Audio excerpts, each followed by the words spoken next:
चाहिए electric potential. क्या पढ़ना चाहिए? Electric potential. Electric potential. Electric potential क्या है? देखो, the work done of bringing a unit positive charge from infinity to a fixed point is called electric potential।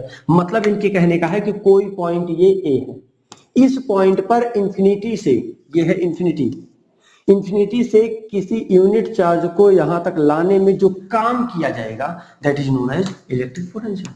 The work done of bringing a unit positive charge from infinity, यहां से यहां तक लाने में जो काम किया जाएगा that is known as electric potential. किसको कहेंगे? Electric potential. The work done of bringing a unit positive charge from infinity to a fix point. इसका मतलब जो पोटेंशियल एनर्जी है इसको हम लिख सकते हैं potential energy P is equal to, या electric potential V is equal to work done.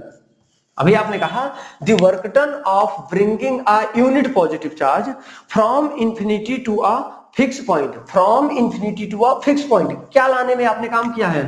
Charge को लाने में काम किया है। क्या लाने में काम किया है? V equal to W by Q। आपने एक यूनिट चार्ज को the work done of bringing a unit positive charge from infinity to a fix point is called potential, electric potential. मतलब लिख सकते हैं W equal to V equal to W by Q। Unit अगर इसकी बात करें तो वर्क डन की यूनिट क्या होती है? जूल। क्या होती है? जूल। क्लास 9th में आपने पढ़ा था। और टाइम की यूनिट क्या, सॉरी, चार्ज की यूनिट क्या होती है? कूलम। जूल पर कूलम को आप क्या लिख सकते हैं? J बाई C को आप लिख सकते हैं क्या?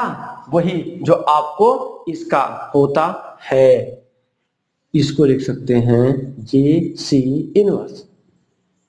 इलेक्ट्रिक पोटेंशियल की यूनिट क्या होती है? जूल पर कूलम। क्या होती है? जूल पर कूलम। याद कर लीजिए। आइए फिर हम बात करते हैं पोटेंशियल डिफरेंस की। किसकी बात करेंगे? पोटेंशियल डिफरेंस की। पोटेंशियल डिफरेंस की हम बात करेंगे, मतलब इसको भी वैसे ही पढ़ते हैं। Suppose that the work done of bringing a positive charge at point A, the work done of bringing a positive charge at point B.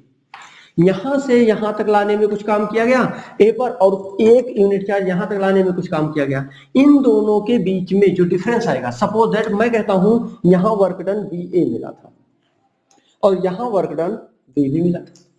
बोलिए तो क्या कहेंगे आप?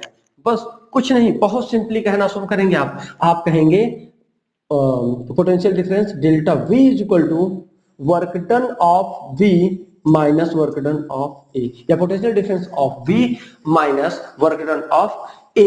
इसको लाने में जो काम किया गया इसको हम कहते हैं, या अगर हम इसको कह सकते तो ये भी कह सकते थे delta W by delta Q, है ना?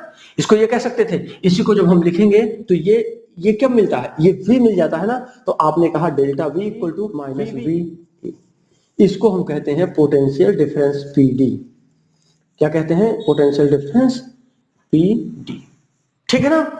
आइए अब हम इसके, अगर हम एक चीज और बता दें, इसकी छोटी यूनिट भी होती है, बड़ी भी यूनिट होती है, ठीक है ना? तो अगर हम कुछ और भी यूनिट की बात करें तो इसका हो सकता है, जैसे पोटेंशियल डिफरेंस की बात कर रहा हूं, या किसी भी चीज के, जैसे आपने करंट पढ़ा था, milli current, micro current, giga current, mega current, तो आप कुछ भी mega ampere, giga ampere, giga, ये सारी चीजें आप पढ़ सकते थे। उसी तरीके से आप यहां भी आ रहे हैं, इसको भी आप पढ़ सकते हैं। क्या आपने पोटेंशियल डिफरेंस का क्या पढ़ा?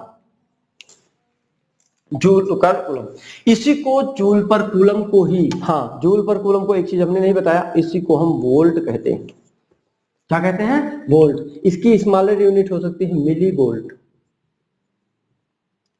है ना? अगला हो सकता है मिली मतलब 10 टू द पावर माइनस 3 भी, माइक्रो वोल्ट, है ना? माइक्रो वोल्ट जब आएगा तो आप क्या बोलेंगे?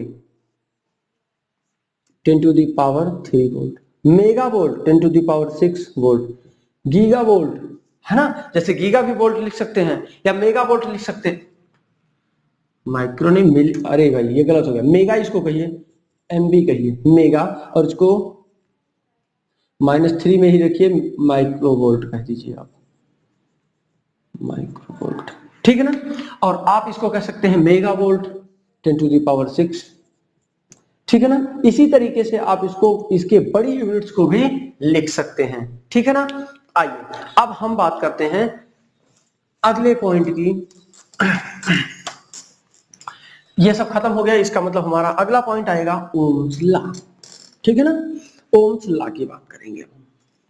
ओम्स लॉ क्या है?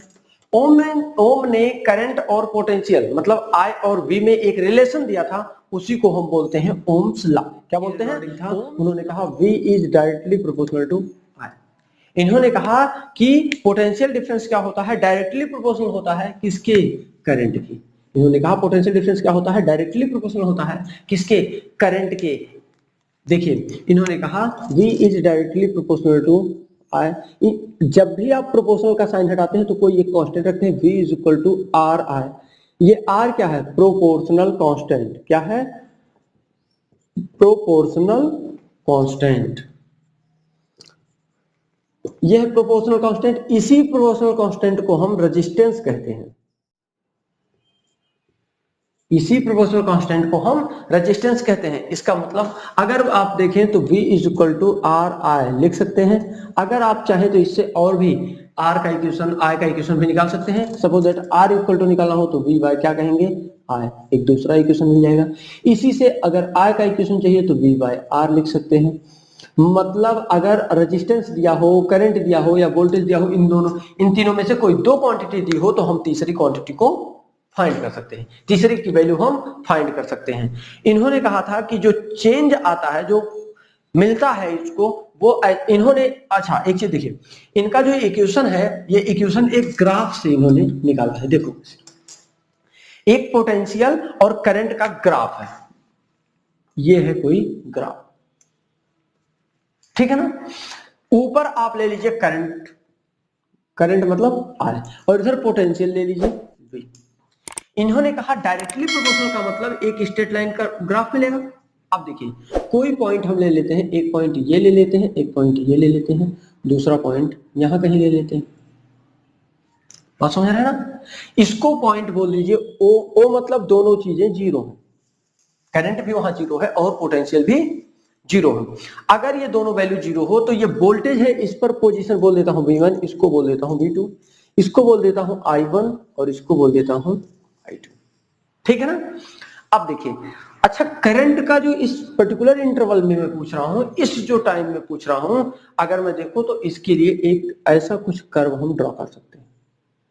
ये जो, इसको रखिए दूसरे पेन से बनाते हैं, ठीक है ना। ये जो है आप ड्रॉ कर सकते हैं। ये टोटल डिस्टेंस क्या है यहां से यहां तक? देखो आप, ये टोटल है, देखो I2 है, और यहां से यहां तक का डिस्टेंस ये क्या है? I1 है। अच्छा तब ये डिस्टेंस क्या है? ABC है ना। तो ये ABC क्या है? BC की जो वैल्यू होगी वो क्या लिखेंगे आप? I2 minus I1। क्या लिखेंगे आप? I2 माइनस, इसको आप यहां लिख सकते हैं I2 माइनस I1, लिख सकते हैं कि नहीं लिख सकते? आइए फिर देखिए इसी तरीके से नीचे वाले के लिए, यहां से यहां तक का क्या है? V2 है, और यहां से यहां तक की जो डिस्टेंस है वो क्या है? V1 है। बोलिए, तो इस डिस्टेंस को आप क्या लिखेंगे? V1 और V2 के बीच की डिस्टेंस को, इन दोनों के बीच की डिस्टेंस को आप क्या बोलेंगे? V2 minus V1। कोई डाउट? बोलिए, तो जब आप V2 माइनस V1 लिख सकते हैं तो जो स्ट्रेट लाइन ये कर्व मिल रहा है, कर्व हमको, उसके लिए हम क्या लिख सकते हैं? IR। अगर मैं बात करूं तो देखिए इसके लिए क्या करेंगे? स्लोप फाइंड करेंगे। तो AC इक्वल टू क्या हो जाएगा? Slope equal to tan theta. याद आ रहा है ना? तो इसके लिए क्या करेंगे? हम स्लोप फाइंड करेंगे। बोलिए, तो स्लोप इक्वल टू क्या होता है? tan theta. tan theta equal to क्या होता है? याद करो, जब ट्रिग्नोमेट्री पढ़ा होगा आपने तो LAL डबल KA, ट्रिग्नोमेट्री का लेक्चर 1 ले सकते हैं। ये होता है साइन, ये होता है कॉस, ये होता है टेन। या मैंने पढ़ाया था पाकिस्तान भूखा प्यासा, पाकिस्तान भूखा प्यासा, हिंदुस्तान हरा भरा। ये जो है ये साइन है, ये कॉस है और ये टेन है। पी क्या है? Perpendicular, base, perpendicular, hypotenuse, hypotenuse और बेस। यानी साइन कॉस टेन चाहिए। स्लोप क्या होता है? Tan theta. Tan theta equal to क्या होगा? P by B. पी मतलब परपेंडिकुलर, परपेंडिकुलर अपान बी मतलब बेस। यहां परपेंडिकुलर, ये जब 90 है तो हाइपोटेन्यूज ये है और परपेंडिकुलर क्या होगा? ये होगा, ये एच होगा और ये बी होगा। इस पी की वैल्यू यहां से यहां तक सी बी, आप इसको लिख सकते हैं बीसी या सी बी अपान, इसको लिख सकते हैं ए बी।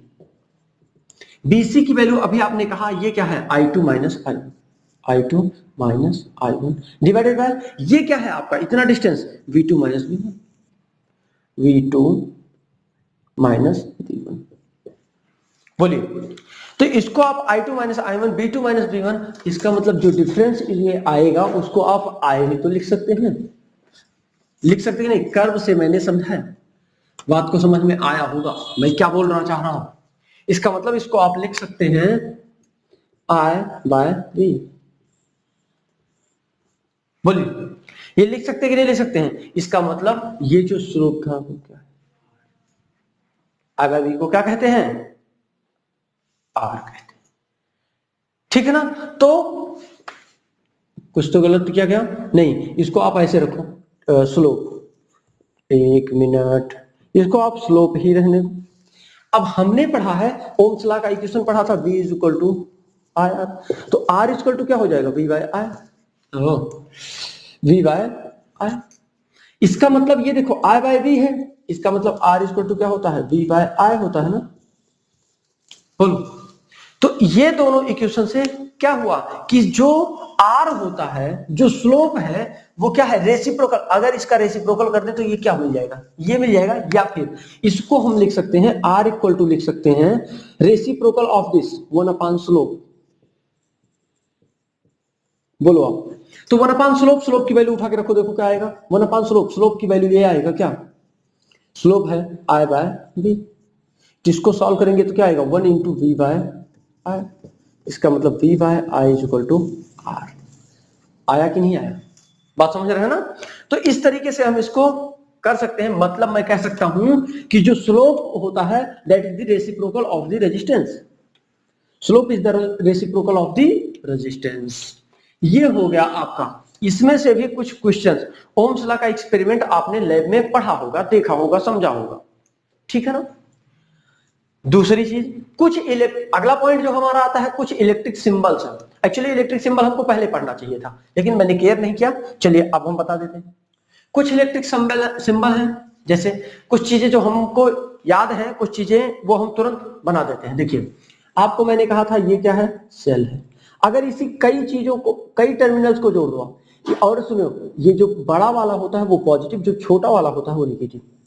ध्यान दीजिए, जो छोटा वाला होता है वो नेगेटिव होता है, जो बड़ा वाला टर्मिनल होता है वो पॉजिटिव हमेशा लिया जाता है। ये फिजिक्स है।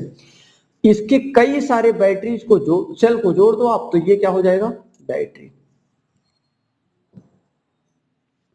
ये क्या हो जाएगा? बैटरी। ये क्या है? सेल। फिर देखो आप बल्ब का सिंबल देख लो आप, बल्ब ऐसे बनता है फिजिक्स में, या फिर डायरेक्ट ऐसे भी बना सकते हैं। ये तो ओम हो जाएगा ऐसा। ये बैटरी का सिंबल, ओ सॉरी बल्ब का सिंबल है। उसके बाद में बैटरी हो गया, ये हो गया। रेजिस्टेंस का सिंबल आपका ये, अभी जो आपने रेजिस्टेंस देखा ये क्या है? Resistance R. अगर वोल्टेज की बैटरी पोटेंशियल डिफरेंस की बात आएगी तो इसको हम कैपेसिटर कहते हैं। रुक जाओ आप, हाँ चलो ठीक है, पहले सुनो। इसको कैपेसिटर कैसे कहते हैं? इसको हम इंडक्टर कहते हैं। कैपेसिटर से इंडक्टर एल। बैटरी का सिंबल आपने देखा, सेल का सिंबल आपने देखा, वोल्ट मीटर का देख लीजिए। ऐसा कुछ होगा तो वोल्ट मीटर, ऐसा कुछ होगा तो अमीटर, और ऐसा जी कुछ लिखा होगा तो ये क्या है? गैल्वेनोमीटर।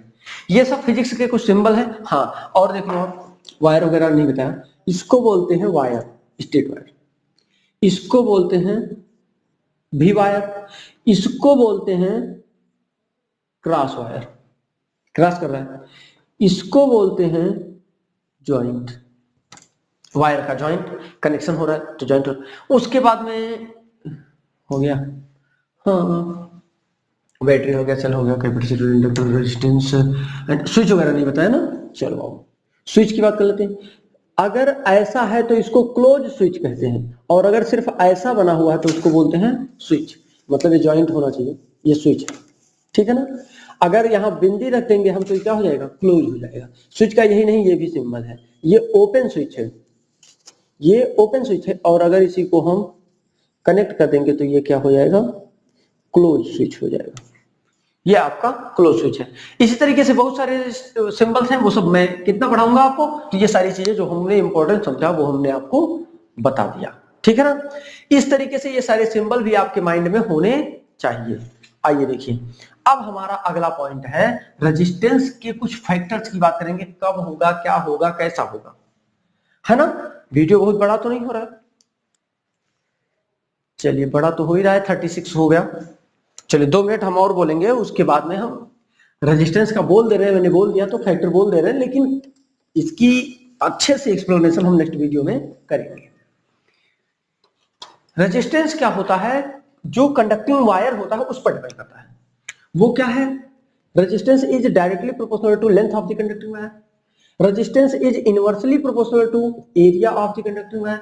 अगर मैं इन दोनों इक्वेशन को कर दूं कंबाइन तो क्या हो जाएगा, L/A हो जाएगा। और R इक्वल, अगर मैं प्रोपोर्शनलिटी हटाऊं और कोई साइन लगा दूं, प्रोपोर्शनल कांस्टेंट रो L/A। ये जो रो है ये क्या है, रेजिस्टिविटी है। क्या है ये, रेजिस्टिविटी है। आप ये कुछ लोग सोच रहे होंगे ये फिजिक्स बहुत टफ है, फिजिक्स टफ नहीं है, बस समझने की देरी है। जब तक आप नहीं समझ पा रहे हैं तब तक बहुत टफ है, और जैसे समझ में आपको आ जाता है तुरंत टफ ये नहीं होता है। आइए देखिए, कभी कभी रजिस्टिविटी का जो सिंबल है उसका यूनिट पूछ लेता है, तो अगर रजिस्टिविटी के इसको मैनेज करो पहले, R इक्वल टू क्या है, रो L/A, यानी RA हो जाएगा और इक्वल रो L हो जाएगा। तो रो इक्वल टू क्या हो जाएगा, RA/L, RA/L। अगर मैं बात करूं तो R मतलब ओम, यूनिट ऑफ द R क्या होता है, ओम। एरिया की यूनिट क्या होती है, मीटर स्क्वायर, अपॉन लेंथ की यूनिट क्या होती है, मीटर। मीटर से मीटर एक कैंसिल हो जाएगा, यानी ओम मीटर। ये किसकी यूनिट है, यूनिट ऑफ रेजिस्टिविटी। वीडियो को अब हम बहुत बड़ा नहीं लेके जाएंगे, बस यहां तक पढ़ा के हम छोड़ेंगे। इसको हम बहुत अच्छे से एक्सप्लेनेशन कब करेंगे, नेक्स्ट वीडियो में करेंगे। नेक्स्ट वीडियो जरूर देखें। बाय द वे, मेरा नाम राघवेंद्र प्रताप पांडे और आपका जो चैनल है वो है नालायक ट्यूटोरियल एंड क्लासेस। अगर आपको किसी पर्टिकुलर पॉइंट में प्रॉब्लम हो रही है तो आप कमेंट करें, ईमेल करें, और आपके सारे प्रॉब्लम सॉर्ट आउट किए जाएंगे। मैं एक चीज और एक बार फिर से करूंगा कि आपकी लापरवाही आपके मार्क को डिक्रीज कर सकता है, प्रॉब्लम कर सकता है, कम कर सकता है, जो आपके टाइम को भी बिगाड़ सकता है, मतलब आने वाला। क्यों, क्योंकि हर चीजों में एक परसेंटेज का एक वैल्यू है, और जब तक आपके पास उतने परसेंट नहीं होंगे तब तक आप फॉर्म ही नहीं ले पाएंगे। कैसे आप परफॉर्मेंस अपना दिखाएंगे, आपके पास बहुत नॉलेज है लेकिन आप नहीं गेन कर पाएंगे अगर आप कंटिन्यूटी नहीं कर रहे हैं तो। मैं ये कहता हूं कि जानकारी ज्यादा जरूरी है, लेकिन जानकारी के साथ परसेंटेज भी जरूरी है, इसलिए आप कंटिन्यू पढ़ते रहिए। और तब तक के लिए ऑल द बेस्ट।